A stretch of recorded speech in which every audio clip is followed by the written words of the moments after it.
अस्सलामु अलैकुम रहमतुल्लाह।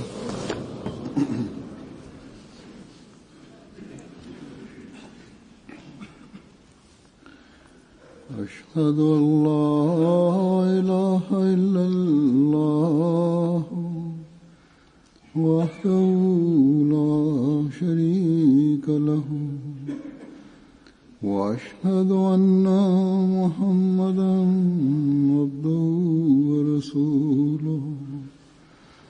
अम्मा बादु फ़अऊज़ु बिल्लाहि मिनश शैतानिर रजीम। बिस्मिल्लाहिर रहमानिर रहीम। अल्हम्दुलिल्लाहि रब्बिल आलमीन अर्रहमानिर रहीम मालिकि यौमिद्दीन। इय्याका नअबुदु व इय्याका नस्तईन। इहदिनस सिरातल मुस्तक़ीम सिरातल लज़ीना अनअमता अलैहिम गैरिल मग़दूबि अलैहिम वलद्दाल्लीन।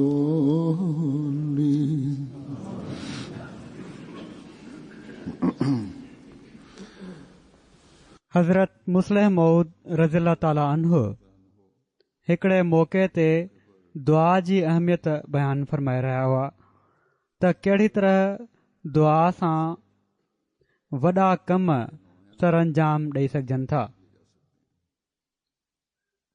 इन जो तफ़सील ॿुधाईंदे पाण इल्म तवज्जो यानी मिसमरिज़म जे बारे में बि बयानु फ़रमायाऊं त जेके माण्हू मिसमराइज़ करण जा माहिर हूंदा आहिनि उहे बि इन इल्म जे ज़रिए सां माण्हुनि में कुझु तब्दीलियूं पैदा करे छॾींदा आहिनि, पर इहे वक़्ती ऐं इनफ़रादी हूंदियूं आहिनि ऐं पोइ अहिड़ियूं बि न आहिनि हूंदियूं जंहिंसां के इनक़िलाबी फ़ाइदा हासिल थी रहिया हुजनि, जॾहिं त दुआऊं त जेकॾहिं उन जो हक़ अदा कंदे घुरियूं वञनि त क़ौमुनि जा ड्रथल कम ठाहे छॾींदियूं आहिनि। बहरहाल इन तफ़सील में पाण हज़रत मसीह मऊद अलैहिस्सलातु वस्सलाम जो हिकिड़ो वाक़ियो बयानु फ़रमायो आहे जेको हज़रत सूफ़ी अहमद जान साहिब जे बारे में आहे।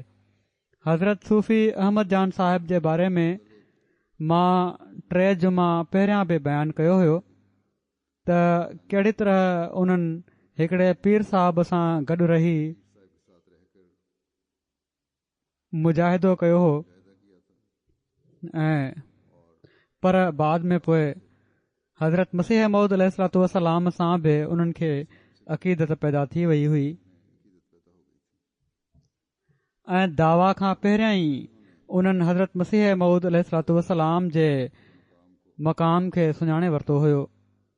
बहरहाल हाणे मां हज़रत मुस्लिह मऊद जे लफ़्ज़नि में इन जो तफ़सील बयानु कयां थो, जंहिं मां पतो पए थो त तवज्जो वारे इल्म सां ॿिए ते असर विझण खे हज़रत मसीह मऊद अलैहिस्सलातु वस्सलाम कहिड़ी हैसियत ॾींदा हुआ। हज़रत मुस्लिह मऊद फ़रमाइनि था त इल्म तवज्जो छा आहे? सिर्फ़ कुझु रांदियुनि जो नालो आहे, पर दुआ उहो हथियार आहे जेको ज़मीन ऐं आसमान खे मटे छॾींदो आहे। हज़रत मसीह मऊद अलैहिस्सलातु वस्सलाम अञा दावा न कई हुई, सिर्फ़ बराहीन अहमदिया लिखियो हुआऊं जो इन जी सूफ़ियनि ऐं आलमनि में वॾी शोहरत थी। पीर मंज़ूर मोहम्मद साहब ऐं पीर इफ़्तिख़ार अहमद साहिब जा वालिद सूफ़ी अहमद जान साहब उन ज़माने जे तमाम ई ख़ुदा खे पहुतल बुज़ुर्गनि मां हुआ। जॾहिं उन्हनि हज़रत मसीह मऊद अलैहिस्सलातु वस्सलाम जो इश्तिहार पढ़ियो त साणनि ख़त पत्र शुरू करे ॾिनऊं ऐं ख़्वाहिश ज़ाहिर कयाऊं त जेकॾहिं कॾहिं लुधियाना अचो त मूंखे पहिरियां खां इतलाह ॾियो। इतफ़ाक़न उन्हनि ॾींहनि में हज़रत मसीह मऊद अलैहिस्सलाम खे लुधियाना वञण जो मौक़ो मिलियो। सूफ़ी अहमद जान साहब हज़रत मसीह मऊद अलैहिस्सलाम जी दावत कई। दावत खां बाद हज़रत मसीह मऊद अलैहिस्सलाम उन्हनि जे घरां वापसि अची रहिया हुआ जो सूफ़ी अहमद जान साहब बि साण हली पिया। हू रतर छतर वारनि जा मुरीद हुआ सूफ़ी अहमद जान साहब, ऐं माज़ी क़रीब में यानी उन ज़माने जी जॾहिं ॻाल्हि करनि पिया था पाण, रतर छतर वारा हिंदुस्तान जे सूफ़ियनि में तमामु वॾी हैसियत रखंदा हुआ ऐं सॼे इलाइक़े में मशहूरु हुआ। ज़ुहद ऐं इत्तिका खां अलावा उन्हनि खे इल्म तवजो में एतिरे क़दुरु महारत हासिल हुई जो जॾहिं हू निमाज़ पढ़ंदा हुआ उहे पीर साहब त उन्हनि जे साॼे खाॿे केतिरा ई मुरीद सिफ़ ॿधी वेही रहंदा हुआ ऐं निमाज़ खां पोइ जेको सलाम वराईंदा हुआ त सलाम वराइण सां गॾु ई साॼे खाॿे फूक बि हणी छॾींदा हुआ ऐं उन जो असरु हुयो छो त तवजो इल्म तवजो जो असरु वधीक हूंदो हुयो। मरीज़नि खे शफ़ा बि मिलंदी हुई। जहिड़ो क गुज़िरियल ख़ुतबे में इन जो हवालो मूं ॾिनो बयानु करे चुको आहियां त सूफ़ी अहमद जान साहब 12 साल उन्हनि जी शागिर्दी कई उन पीर साहब जी ऐं चकी हिननि खां पहिराईंदा रहिया। त बहरहाल रस्ते में सूफ़ी अहमद जान साहब हज़रत मसीह मऊद अलैहिस्सलाम खे अर्ज़ु कयो त मां एतिरा साल रतर छतर वारनि जी ख़िदमत कई आहे ऐं इन खां बाद मूंखे उतां एतिरे क़दुरु ताक़त हासिल थी आहे जो ॾिसो मुंहिंजे पुठियां जेको माण्हू अचे पियो थो, जेकॾहिं मां इन ते तवजो कयां त उहो हाणे ई किरी पए ऐं तड़पण लॻी पवे, यानी मिसमराइज़ करे। हज़रत मसीह मऊद अलैहिस्सलाम ही ॿुधंदे ई बीह रहिया ऐं पंहिंजी सोटी जी चुंभ सां ज़मीन ते निशान ठाहींदे फरमायाऊं। हज़रत मसीह मऊद फरमाइनि था त हज़रत मसीह मऊद अलैहिस्सलाम जी आदत हुई त जॾहिं मथनि ख़ासि जोश जी हालत तारी थींदी हुई त आहिस्ते सां पंहिंजी सोटी जे मुंडे खे उन अहिड़ी तरह ज़मीन ते आहिस्ते आहिस्ते रगड़ींदा हुआ जहिड़ी तरह का शइ खोटरे कढी वेंदी आहे। त बहरहाल हज़रत मसीह मऊद अलैहिस्सलाम बीह रहिया ऐं सोटी खे अहिड़ी तरह ज़मीन खोटणु शुरू कयाऊं सोटी सां। फरमायाऊं सूफ़ी साहब जेकॾहिं हू किरी पवे त इन सां तव्हांखे कहिड़ो फ़ाइदो थींदो ऐं उनखे कहिड़ो फ़ाइदो थींदो। हू छो त हक़ीक़त में सूफ़ी साहब अलाह वारनि मां हुआ। ख़ुदा ताला उन्हनि खे दूरबीन नज़र ॾिनी हुई, तंहिं करे ही ॻाल्हि ॿुधंदे ई मथनि महवियत जो आलम तारी थी वियो ऐं चवण लॻा मां अॼु खां इन इल्म खां तौबा थो कयां। मूंखे ख़बर पइजी वई आहे त हीअ दुनिया जी ॻाल्हि आहे, दीनी ॻाल्हि नाहे। जीअं त इन खां बाद उन्हनि हिकिड़ो इश्तिहार ॾिनो जंहिं में ही लिखियाऊं त ही इल्मु इस्लाम सां मख़सूस नाहे। जीअं त को हिंदू या ईसाई बि इन इल्म में माहिर थियणु चाहे त थी सघे थो। तंहिं करे मां ऐलान कयां थो त अॼु खां मुंहिंजो को मुरीद इन खे इस्लाम जो जुज़ो समझी न करे। हा, दुनिया जो इल्मु समझी करणु चाहे त करे सघे थो।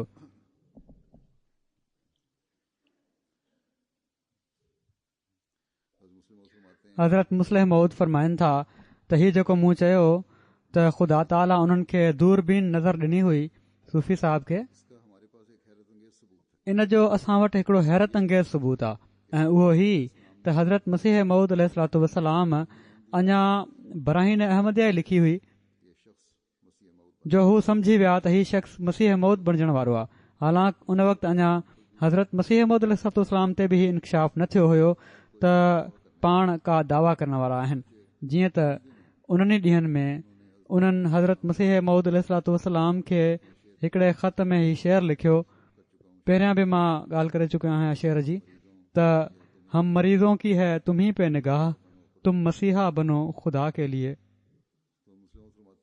त हज़रत मुस्लिम मऊद फरमाइनि था त हीअ ॻाल्हि ॿुधाए थी त हू कश्फ वारा हुआ ऐं ख़ुदा ताला उन्हनि खे ॿुधाए छॾियो हुयो त हीउ शख़्स मसीह मौद बणजण वारो आहे।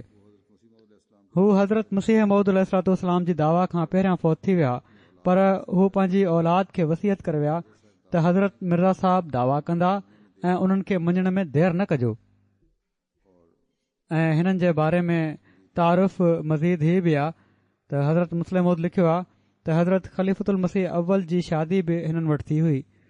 हज़रत ख़लीफ़ुल मसीह अव्वल हिननि जा ॼातरा हुआ।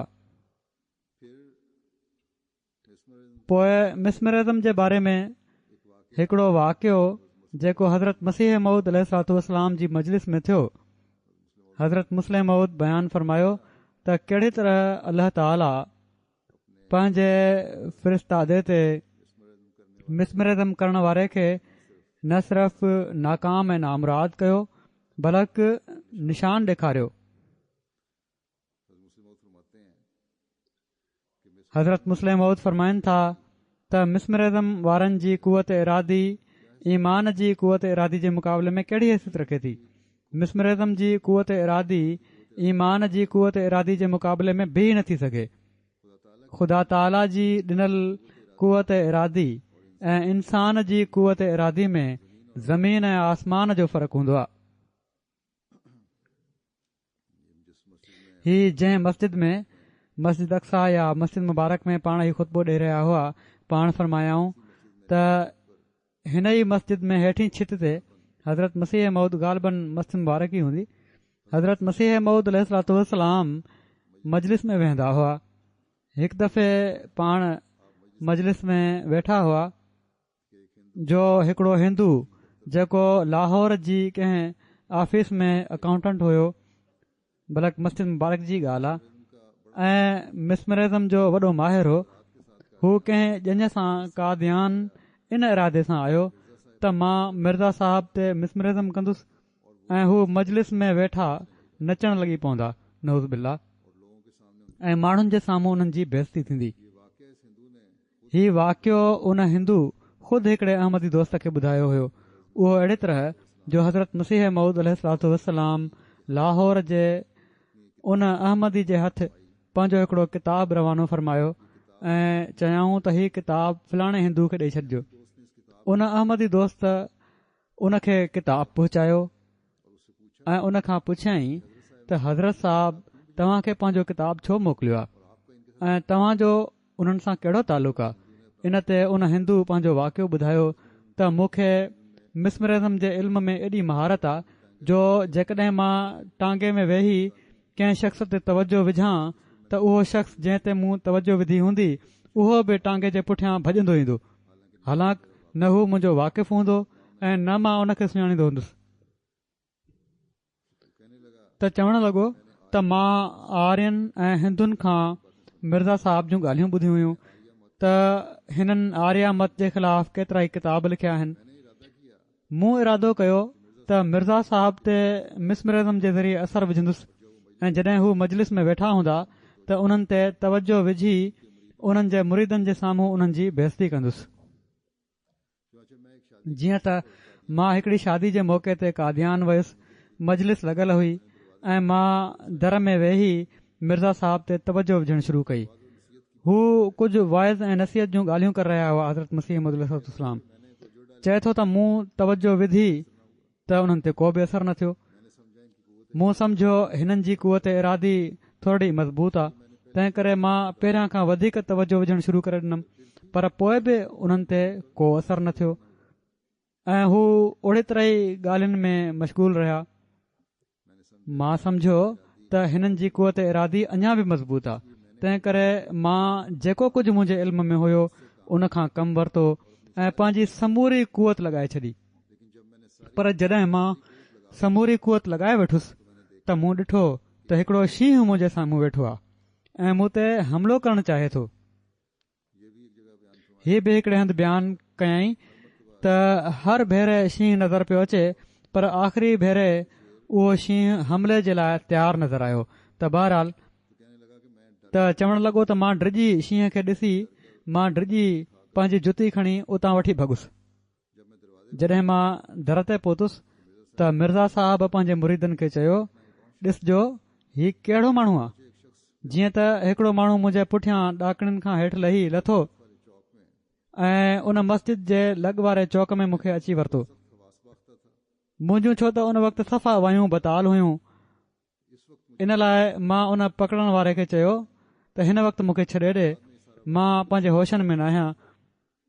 मां बाद में ही सॼो वाक़ियो मिर्ज़ा साहिब खे लिखी छॾींदुसि जीअं त उन खे छॾे ॾिनो वियो ऐं बाद में उन हज़रत मसीह मऊद अलैहिस्सलाम खे ही समूरो वाक़ियो लिखियो ऐं चयाईं त मूंखां गुस्ताखी थी आहे, मां तव्हांजे रुतबे खे न सुञाणे सघुसि, तंहिं करे तव्हां मूंखे माफ़ फरमाए छॾियो। हज़रत मुस्लिम मऊद फरमाइनि था त मियाँ अब्दुल अज़ीज़ साहब मुग़ल लाहौर वारा ॿुधाईंदा हुआ, हिननि जे ख़ानदान जा केतिरा ई माण्हू हिते बि आहिनि, त मां उन खां पुछियो उन हिंदूअ खां त तूं ही छो न सम्झो त मिर्ज़ा साहब मिसमरिज़म खे ॼाणनि था ऐं इन इल्म में तोखां वधीक आहिनि। उन चयो इहा ॻाल्हि नथी थी सघे, छो त मिसमरिज़म जे लाइ तवजो हुअणु ज़रूरी आहे ऐं ही अमल कामिल सुकून ऐं ख़ामोशी चाहे थो। पर मिर्ज़ा साहब त ॻाल्हियुनि में लॻा पिया हुआ, तंहिं करे मूं सम्झी वरितो त इन्हनि जी कुवत इरादी ज़मीनी न आहे बल्कि आसमानी आहे। हज़रत मुस्लिम मऊद फरमाइनि था त सो जेका कुवत इरादी ख़ुदा ताला जे तरफ़ां इंसान खे ॾिनी वेंदी आहे ऐं जेका कामिल ईमान खां पोइ पैदा थींदी आहे, उन में ऐं इंसानी कुवत इरादी में बोदुल मशरिकैन आहे। जंहिं शख़्स खे ख़ुदा ताला कुवत इरादी अता फ़रमाईंदो आहे, उन जे साम्हूं इंसानी कुवत इरादी त ॿारनि वारी रहंदा। जीअं हज़रत मूसा अलैहिस्सलाम जे असा जे साम्हूं जादूगरनि जा नांग हारजी विया हुआ, अहिड़ी तरह जॾहिं ख़ुदा ताला जे प्यारनि जी कुवत इरादी ज़ाहिर थींदी आहे त अहिड़े क़िस्म जी कुवत इरादी रखण वारा माण्हू जेके दुनियावी तौर ते कुवत इरादी रखंदा आहिनि, का शइ न आहिनि रहंदा।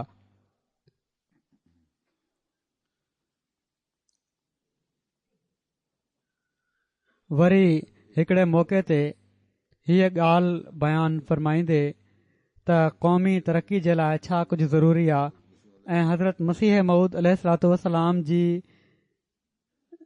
गैरत दीनी मामलनि में केतिरे हद ताईं हुई, पाण सॻोरन सल्लल्लाहु अलैहि वसल्लम जे मक़ाम में केतिरे हद ताईं हुई, पाण बयानु फ़रमाइनि था त क़ौमी तरक़ी जे लाइ ज़रूरी आहे त समूरिन सचाइनि खे पंहिंजे अंदरि जज़ब कयो वञे।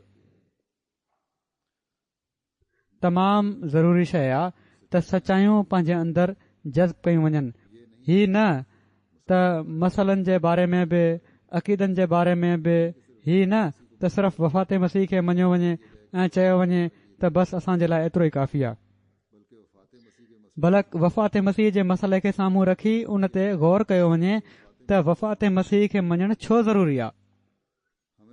असांखे जेका शइ हयात मसीह जे अक़ीदे मां चुभे थी उहा हीअ आहे त हिकु त हयात मसीह जे अक़ीदे सां हज़रत ईसा अलैहिस्सलाम जी फ़ज़ीलत हज़रत मोहम्मद रसूलुल्लाह सल्लल्लाहु अलैहि वसल्लम ते साबित थिए थी। हालांकि हज़रत मोहम्मद रसूलुल्लाह सल्लल्लाहु अलैहि वसल्लम जे शान जो को नबी न थियो आहे न थींदो ऐं हयात मसीह मञण सां मोहम्मद रसूलुल्लाह सल्लल्लाहु अलैहि वसल्लम ते जन सॼी दुनिया जी सही इस्लाह कई मसीह जी बरतरी साबित थिए थी ऐं ही इस्लामी अक़ीदनि जे ख़िलाफ़ आहे। असां त हिकिड़ी घड़ी जे लाइ बि ही ख़्यालु पंहिंजी दिलि में नथा आणे सघूं त मसीह मोहम्मद रसूलुल्लाह सल्लल्लाहु अलैहि वसल्लम खां अफ़ज़ल हुआ ऐं ही मञण सां त मोहम्मद रसूलुल्लाह सल्लल्लाहु अलैहि वसल्लम त ज़मीन हेठि दफ़न आहिनि ऐं हज़रत ईसा अलैहिस्सलाम चौथे आसमान ते वेठा आहिनि, इस्लाम जी सख़्त तौहीन थिए थी। ॿी ॻाल्हि जेका इन हयात मसीह जे अक़ीदे खे मञण सां असांखे चुभे थी उहा ही आहे त इन सां अल्लाह ताला जी तौहीद में फ़र्क़ु अचे थो। ही ॿ शयूं आहिनि जंहिंजे करे असांखे वफ़ात मसीह जे मसइले ते ज़ोर ॾियणो पए थो। जेकॾहिं ही ॻाल्हियूं न हुजनि हा त मसीह तोड़े आसमान ते हुजनि हा या ज़मीन ते, असांखे उन सां कहिड़ो वास्तो हुजे हा, मगर जॾहिं उन्हनि जो आसमान ते चढ़णु मोहम्मद रसूलुल्लाह सल्लल्लाहु अलैहि वसल्लम ऐं इस्लाम जी तौहीन जो मूजिब बणिजे थो ऐं तौहीद जे ख़िलाफ़ आहे त असीं इन अक़ीदे खे कीअं था बर्दाश्त करे सघूं। असीं त हीअ ॻाल्हि ॿुधण बि बर्दाश्त नथा करे सघूं त मसीह मोहम्मद सलाहु वसलम खां अफ़ज़ल हुआ। किथे ही त इन अक़ीदे खे असीं मञी वठूं। असीं ॾिसूं था हज़रत मुस्लिम मौद फरमाइनि था त असीं ॾिसूं था आम तौर ते त आम अहमदी जॾहिं वफ़ात मसीह जे मसइले ते बहस करे रहिया हूंदा आहिनि ऐं पंहिंजा दलील पेश करे रहिया हूंदा आहिनि त उन्हनि जे अंदरि जोश पैदा नाहे थींदो। भला हू अहिड़ी तरह इन मसइले खे बयानु कंदा आहिनि जहिड़ी तरह आम ॻाल्हि ॿोल कई वेंदी आहे।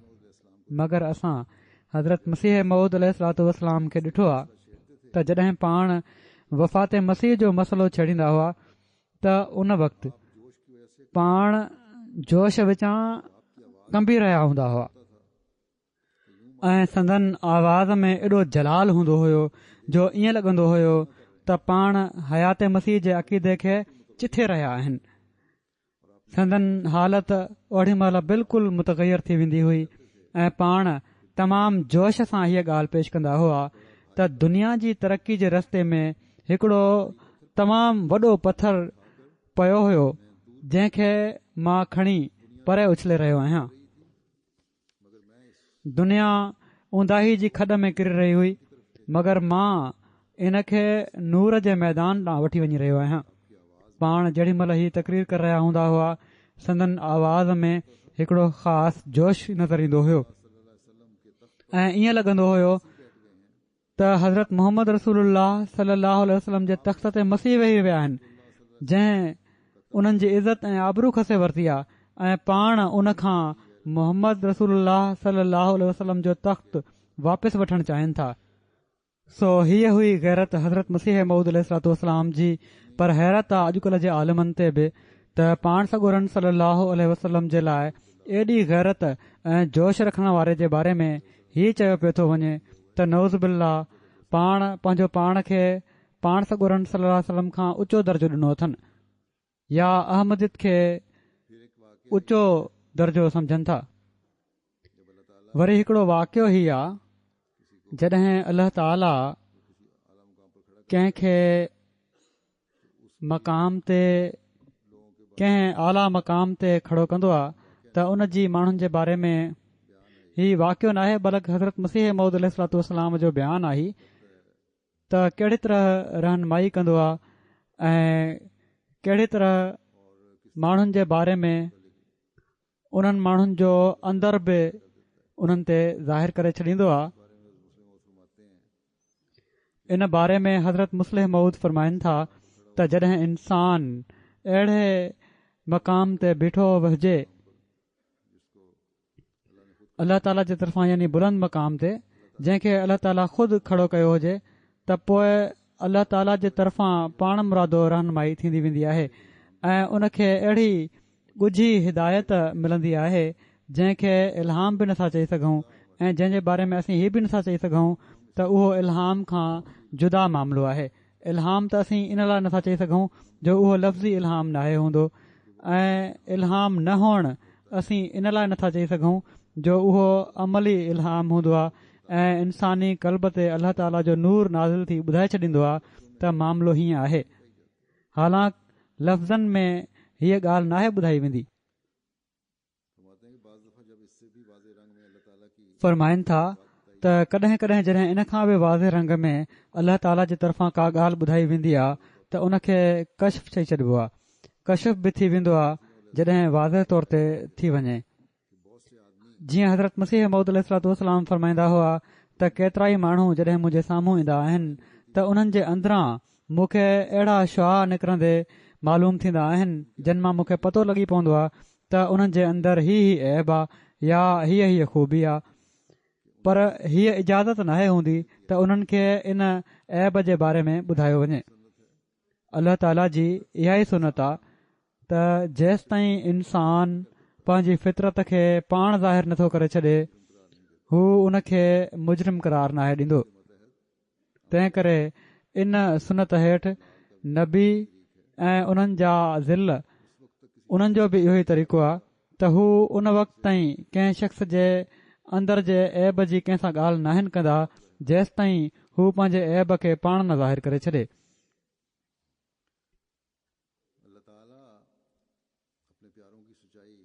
अल्लाह ताला पंहिंजे प्यारनि जी सचाई साबित करण जे लाइ कहिड़ी तरह गैरनि खे बि निशान ॾेखारे थो।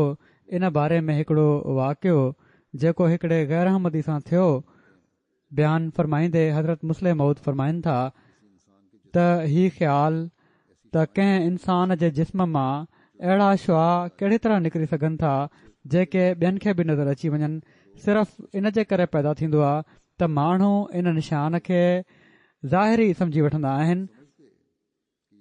जेकॾहिं हू सम्झनि हा त हीउ हिकिड़ो कशफी वाक़ियो आहे त अहिड़े क़िस्म जा विसवसा बि उन्हनि जी दिलि में पैदा न थियनि हा। मूसा जो ज़मानो त तमामु परे जी ॻाल्हि आहे। असीं त हीउ ॾिसूं था त हिन ज़माने में बि अल्लाह ताला पंहिंजा कुझु अहिड़ा निशान ॾेखारिया आहिनि जिन में कशफी नज़र रखण वारनि अल्लाह ताला जे नूरनि खे ज़ाहिरी शिकिल में बि मुतमसिल ॾिठो ऐं उन जे रूहानी कैफ़ मां लुत्फ़ वरिताऊं। जीअं त 1904 में जॾहिं हज़रत मसीह मऊद अलैहिस्सलातु वस्सलाम लाहौर विया त उते हिकिड़े जलसे में पाण तक़रीर फ़रमायाऊं। हिकिड़ा गैर अहमदी दोस्त शेख रहमतुल्लाह साहब वकील बि उन तक़रीब में मौजूदु हुआ। हू चवनि था त तक़रीर जे दौरान मूं ॾिठो त हज़रत मसीह मऊद अलैहिस्सलातु वस्सलाम जे मथे मां हिकिड़ो नूर जो थंभ निकिरी आसमान ॾांहुं वञी रहियो आहे। उन वक़्तु मूं सां गॾु हिकिड़ा ॿिया दोस्त बि वेठा हुआ। मूं उन्हनि खे चयो, ॾिस हू कहिड़ी शइ आहे। उन ॾिठो त फौरन चयई ॿिए दोस्त बि त हीउ त नूर जो थंभ आहे जेको हज़रत मिर्ज़ा साहब जे मथे मां निकिरी आसमान ताईं पहुतल आहे। इन नज़ारे जो शेख रहमतुल्लाह साहब ते अहिड़ो असरु थियो जो उन्हनि उन ई ॾींहुं हज़रत मसीह मऊद अलैहिस्सलातु वस्सलाम जी बैत करे वरिती। ही अहिड़ा निशान आहिनि जिन खे ॾिसी माण्हुनि ईमान हासिल कयो। ऐं पोइ इहो ई न, निशाननि जूं मुख़्तलिफ़ सूरतूं आहिनि जेके अल्लाह ताला माण्हुनि ते हाणे बि ज़ाहिर फ़रमाईंदो पियो थो वञे। जहिड़ो क गुज़िरियल हिकिड़ो जुमो पहिरियां मां ख़ुतबे में कुझु ताज़ा वाक़िया बि बयानु कया हुआ।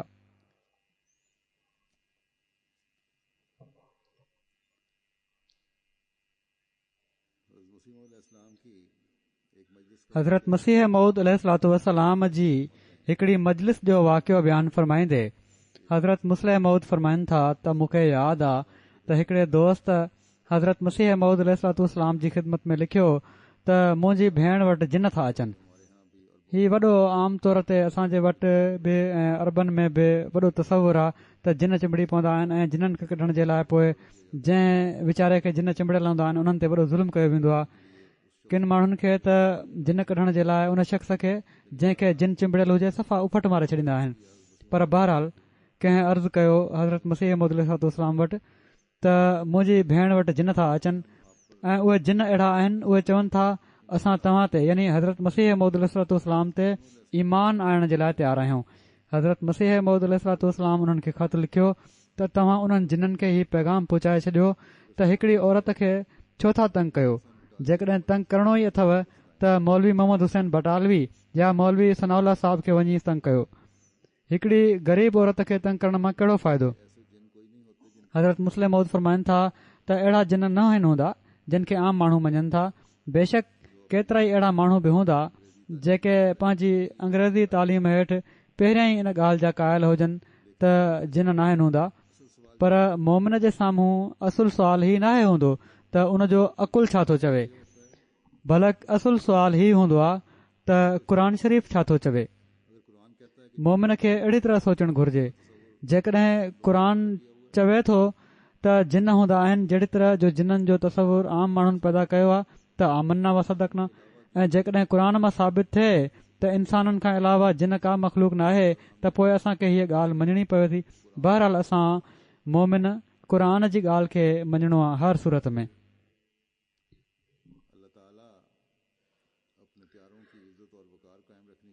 वरी अल्लाह ताला पंहिंजे प्यारनि जी इज़त ऐं वक़ार क़ाइमु रखण जे लाइ मजज़ूबनि ऐं पागलनि खे बि कहिड़ी तरह कुझु तसरुफ़ फ़रमाईंदो आहे। इन जो वाक़ियो बयानु कंदे पहिरियां बि असां केतिरा ई भेरा ॿुधी चुका आहियूं। हज़रत मुस्लिम मऊद फ़रमाइनि था त हज़रत मसीह मऊद अलैहिस्सलातु वस्सलाम ॿुधाईंदा हुआ पाण ई त हिकु दफ़ो पाण लाहौर विया। किन दोस्तनि तहरीक कई त शादरा में हिकिड़ो पागल रहे थो, उन वटि वञणु घुर्जे, पर किन ॿियनि दोस्तनि इन तजवीज़ जी मुखालफ़त कई ऐं चयाऊं त हू तमामु गंदियूं गारियूं बकंदो आहे, उन वटि न वञणु घुर्जे। पर जेके वञण जे हक़ में हुआ उन्हनि चयो त तव्हां खे इल्हाम थिए थो, ॾिसणु घुर्जे त हू छा थो चवे। यानी हज़रत मसीह मौद अलैहिस्सलाम जे इल्हामनि खे जाचण जे लाइ उन्हनि खे हिकिड़ो ई मयार नज़र आयो त उन वटि वञिजे, त पाण ख़ुदि बि इनकार कंदा रहिया, पर दोस्त इसरार करे वठी विया। हिकु दफ़ो पाण फरमायाऊं त जॾहिं असीं उते पहुतासीं त हू गारियूं ॾींदे ॾींदे यकदम ख़ामोश थी वियो उहो शख़्स। उन वटि हिकिड़ो गिदरो पियो हो, उहो खणी मूंखे पेश कयईं ऐं चवणु लॻो त हीउ तव्हां जे लाइ आहे। त ॾिसण वारा जेके अहिड़े क़िस्म जा हुआ, कुझु जेके ज़ाहिरी ॻाल्हियुनि खे ॾिसंदा आहिनि, त उन जा अञा बि मौतक़िद थी विया। मगर पाण फरमायाऊं त हू पागल हुयो, त कॾहिं कॾहिं पागल खे बि अहिड़ियूं ॻाल्हियूं नज़र अची वेंदियूं आहिनि जेके अकुलमंद न आहिनि ॾिसी सघंदा। हू छो त दुनिया खां मुनक़ती थी चुको हूंदो आहे, इन लिहाज़ खां उन खे केॾी महिल ग़ैब जूं ॻाल्हियूं नज़र अची वेंदियूं आहिनि।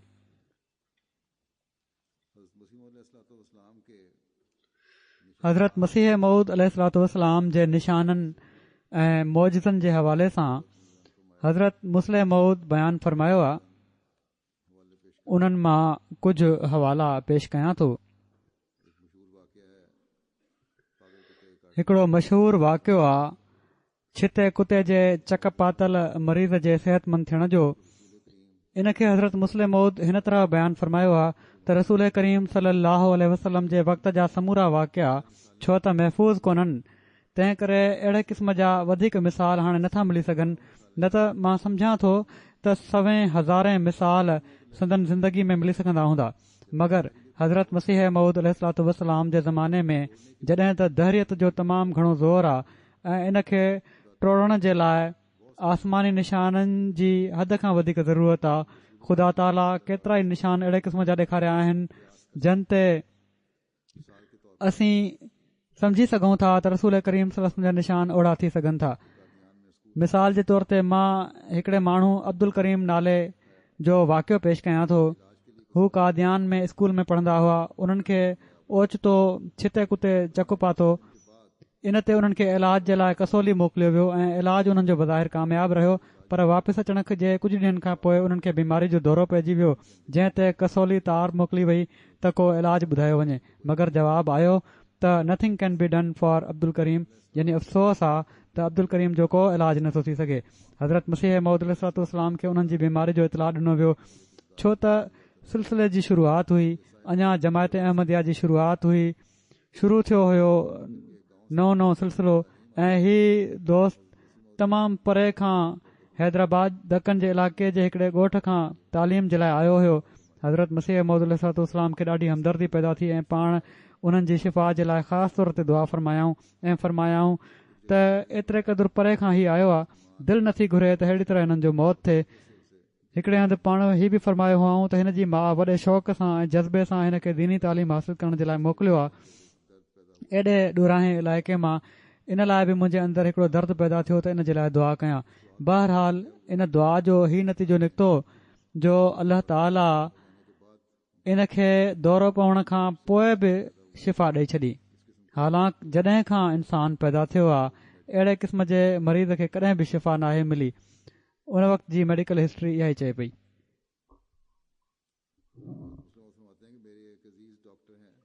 हज़रत मुस्लिम मौद फरमाइनि था त मुंहिंजा हिकिड़ा मिट डॉक्टर आहिनि, बल्कि हाणे बि डॉक्टरी कनि था। मुंहिंजा हिकिड़ा मिट डॉक्टर आहिनि, उन्हनि पंहिंजी शागिर्दी जे ज़माने जो हिकिड़ो वाक़ियो ॿुधायो त हिकु दफ़ो हू हस्ती बारी ताला ते हिकिड़े ॿिए शागिर्द सां ॻाल्हि ॿोल करे रहिया हुआ।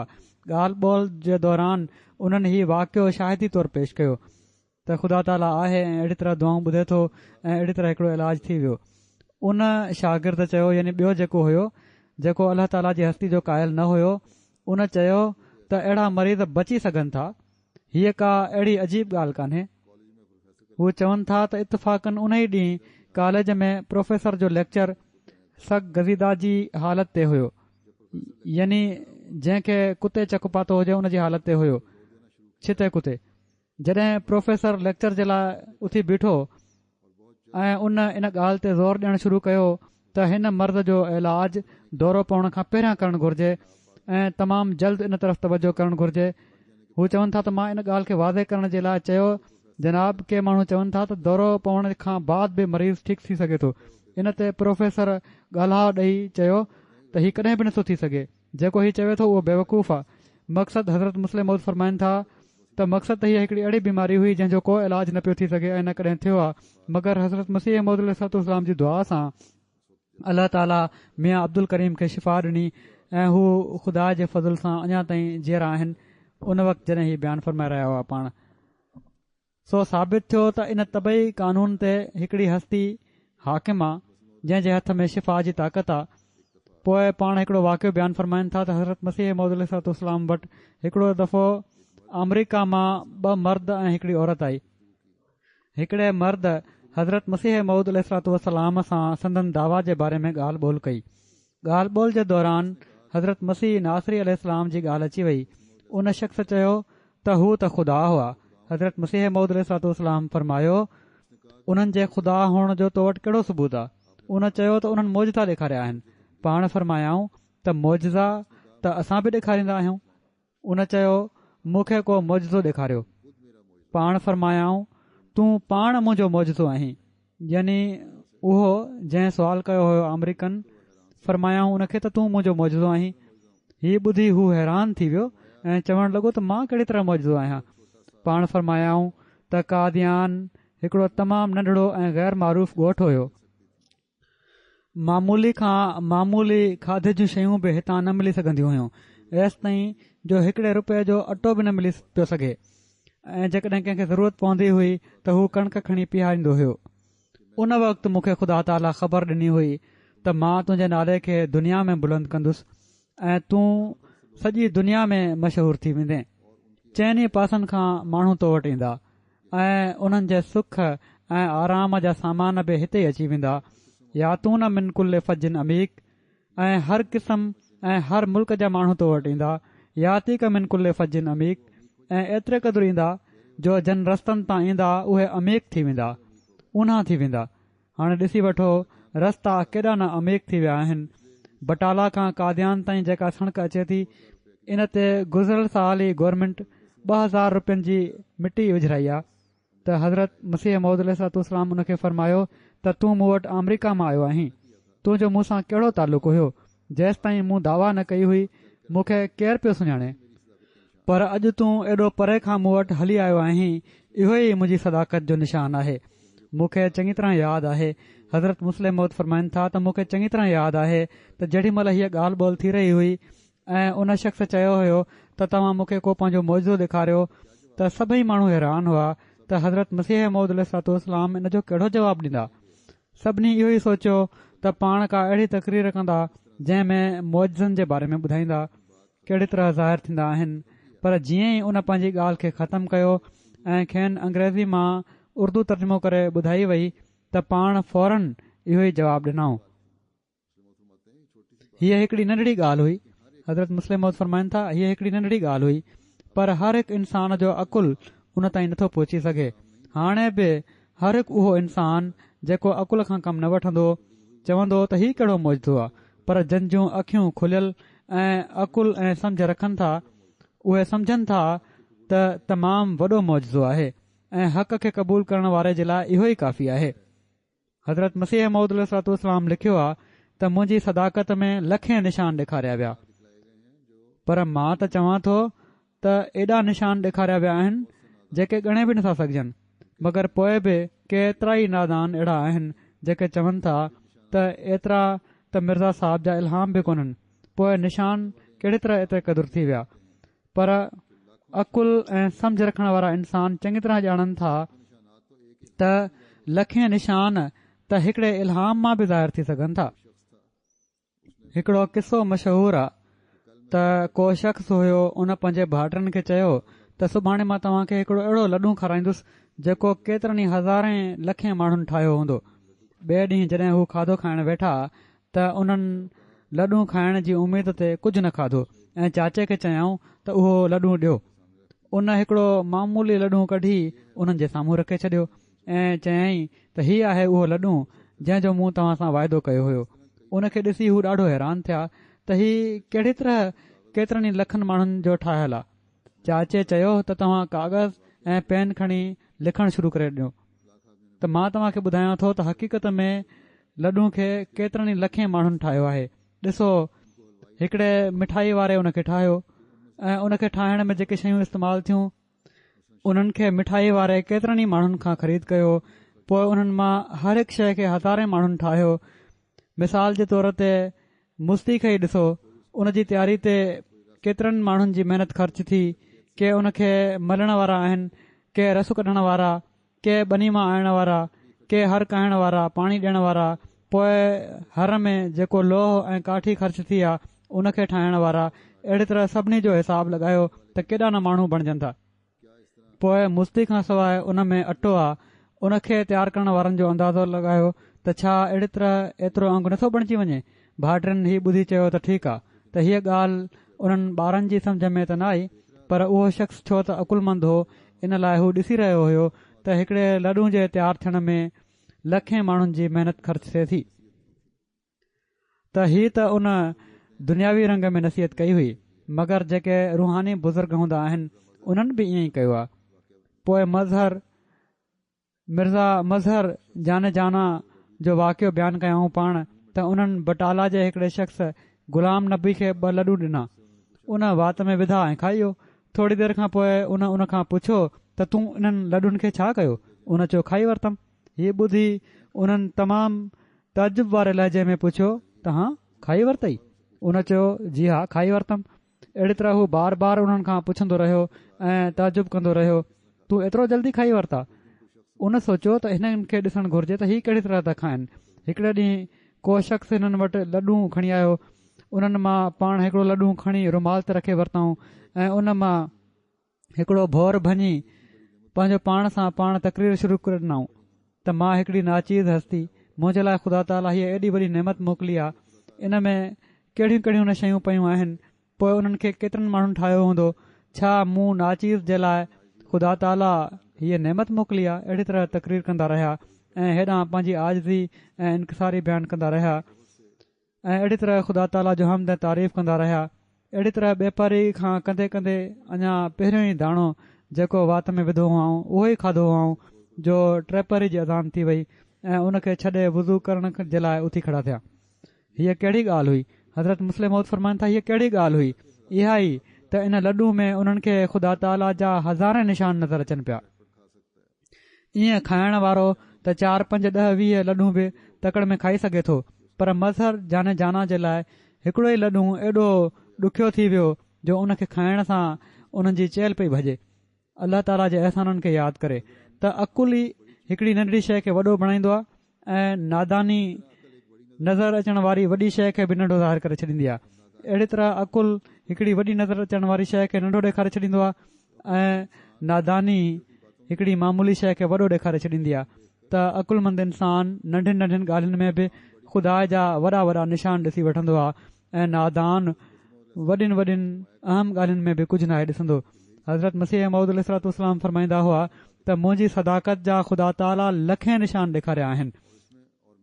हीअ बिल्कुलु सही आहे ऐं इन में हज़रत मुस्लिम मौद फरमाइनि था त मां त हीअ थो चवां त संदन सदाकत जा ख़ुदा ताला एतिरे क़दुरु निशान ॾेखारिया आहिनि जो जन खे ॻणे बि नथो सघिजे। पर कंहिंजे लाइ हीअ निशान जेके ॾेखारिया आहिनि? कंहिंजे लाइ आहिनि? उन्हनि जे लाइ जेके अकुल रखनि था। जेकॾहिं को शख़्स संदन सदाकत जा निशान ॾिसण जे लाइ हिते अचे त हीअ जेतिरे क़दुरु बि इमारतूं आहिनि हीअ कादियान में फरमाए रहिया आहिनि, हीअ साम्हूं जेके नज़र अचनि पयूं थियूं मस्जिद अक्सा में बि, इन्हनि मां 2 टनि खे छॾे बाक़ी सभई संदन निशान आहिनि। पोइ अहमदिया बाज़ार खां अॻिते जा जेतिरे क़दुरु घर ठहियल आहिनि उन्हनि जे लाइ ज़मीन तयारु कई वई आहे। इन में विधल मिटी जो हिकिड़ो हिकिड़ो बोरो निशान आहे। हिते हिकिड़ी एॾी वॾी खॾ हुई जंहिं में हाथी गर्क थी पियो सघे। उन में मिटी विझी विझी उहा भरी ऐं पोइ आबादी थी। पोइ कादियान खां ॿाहिरि उत्तर पासे निकिरी वञो, उते जेके ऊचियूं ऐं बुलंद इमारतूं नज़र ईंदियूं उन्हनि जी हर हिकु सिर ऐं चुन जो हिकु हिकु ज़रो हज़रत मसीह मौद अलैहिस्सलाम जी सदाकत जो निशान आहे।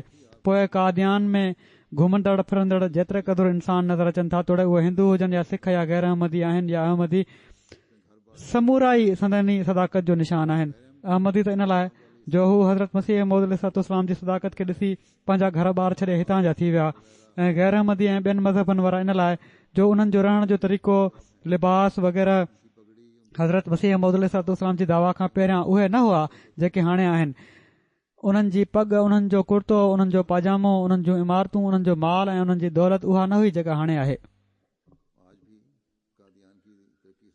अॼु बि कादियान जी तरक़ी इन ॻाल्हि जो सबूत आहे।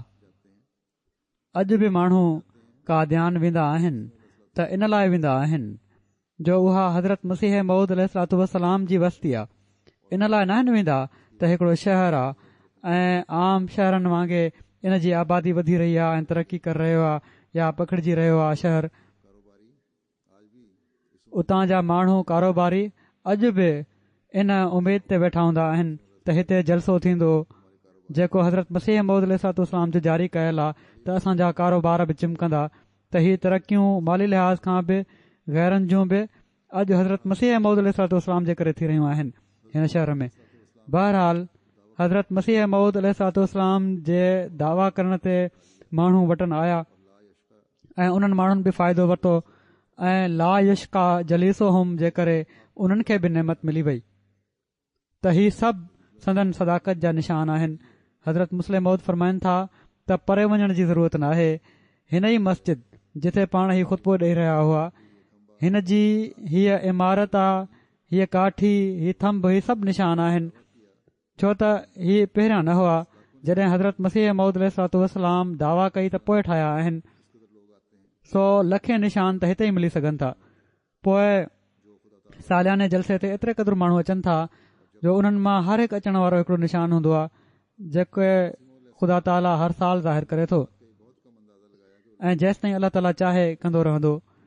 त हज़रत मसीह मौद अलैहिस्सलाम पंहिंजे निशाननि जो ही तमामु घटि अंदाज़ो लॻायो आहे त उहे लखे आहिनि। मां त चवां थो त उहे एतिरे क़दुरु आहिनि जो का इंसानी ताक़त उन्हनि खे ॻणे नथी सघे, सिर्फ़ु ख़ुदा ताला जे ई अंदाज़े में अची सघनि था। पर जिथे ही निशान असांजे लाइ ईमान जी मज़बूती जो मूजिबु हूंदा आहिनि, उते हिन आयत हेठि ही बि ॿुधाइनि था त अव्वल हर हिकु अचण वारो इंसान अखियूं खोले ॾिसे त हिते केतिरे क़दुरु निशान आहिनि ऐं पोइ हू ख़ुदि बि हिकिड़ो निशान आहे। अॼु दुनिया में पकड़ियल अहमदी ऐं जमायत अहमदिया जूं मस्जिदूं, मिशन हाउसिस, जामियात, स्कूल, अस्पतालूं, मुक़ामी माण्हुनि जो तव्हां सां अक़ीदत ऐं एतिराम जो इज़हार, हीअ सभु निशान आहिनि। जंहिंजी रूहानी नज़र हुजे उन ई खे नज़र अची सघे थो। हज़रत मुस्लिम मौद फरमाइनि था त मूंखे चङी तरह यादि आहे त हिकिड़ो मौलवी हज़रत मसीह मौद अलैहिस्सलाम वटि आयो ऐं चवणु लॻो, मां तव्हांजो को निशान ॾिसणु आयो आहियां। पाण खिली ॾिनऊं ऐं फरमायाऊं, मियां तूं मुंहिंजो किताब हक़ीक़तुल वही ॾिसी वठि, तोखे ख़बर पवंदी त ख़ुदा ताला मुंहिंजी ताईद में केॾा न निशान ॾेखारिया आहिनि। तूं उन्हनि मां कहिड़ो फ़ाइदो वरितो आहे जो ॿियो निशान ॾिसणु आयो आहीं। सो उन शख़्स 2 मिंट या 5 मिंटनि में पूरियूं थियण वारियूं 2-4 पेशगोयूं पेश कयूं हुजनि हा त असीं 2 साल छा उन जूं 2 सालनि वारियूं पेशगोयूं बि मञी वठूं हा। ऐं चवनि था त जॾहिं असां 2-3 या 5 मिंटनि में पूरियूं थियण वारियूं पेशगोयूं ॾिठियूं आहिनि त हीअ ड्रिगे वक़्त जो वारियूं पेशगोयूं बि ज़रूरु पूरियूं थी हूंदियूं। पर जेकॾहिं को शख़्स अहिड़े क़िस्म जूं पेशगोयूं ॾेखारे बिना ड्रिगे वक़्त वारियूं पेशगोयूं करे त असीं चवंदासीं त हीअ ॻाल्हि अकुल जे ख़िलाफ़ आहे। सो हज़रत मसीह मौद अलैहिस्सलाम जूं पेशगोयूं त संदन ज़िंदगी में पूरियूं थियूं ऐं अॼु ताईं थी रहियूं आहिनि। जहिड़ो की मूं चयो त जमायत जी रोज़ानो तरक़ी इन जो दलील आहे, इन जो सबूत आहे। अल्लाह ताला इन्हनि पेशगोयुनि जे पूरो थियणु जहिड़ी तरह थी रहियूं आहिनि, उहे नज़र न अचण वारनि खे बि बसारत अता फ़रमाए त उहे इन्हनि खे ॾिसनि ऐं अल्लाह ताला असांखे बि हर घड़ी पंहिंजे ईमान में तमामु मज़बूत कंदो वञे।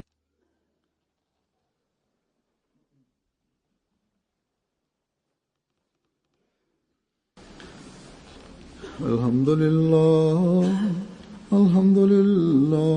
नहमदुहु व नस्तईनुहु व नस्तगफिरुहु ونؤمن به ونتوكل عليه ونعوذ بالله من شرور أنفسنا ومن سيئات أعمالنا من يهده الله فلا مضل له ومن يضلل فلا هادي له ونشهد أن لا إله إلا الله ونشهد أن محمدا عبده ورسوله عباد الله رحمكم الله إن الله يأمر بالعدل والإحسان وإيتاء ذي القربى وينهى عن الفحشاء والمنكر والبغي يعظكم لعلكم تذكرون اذكروا الله يذكركم وادعوه يستجب لكم ولذكر الله أكبر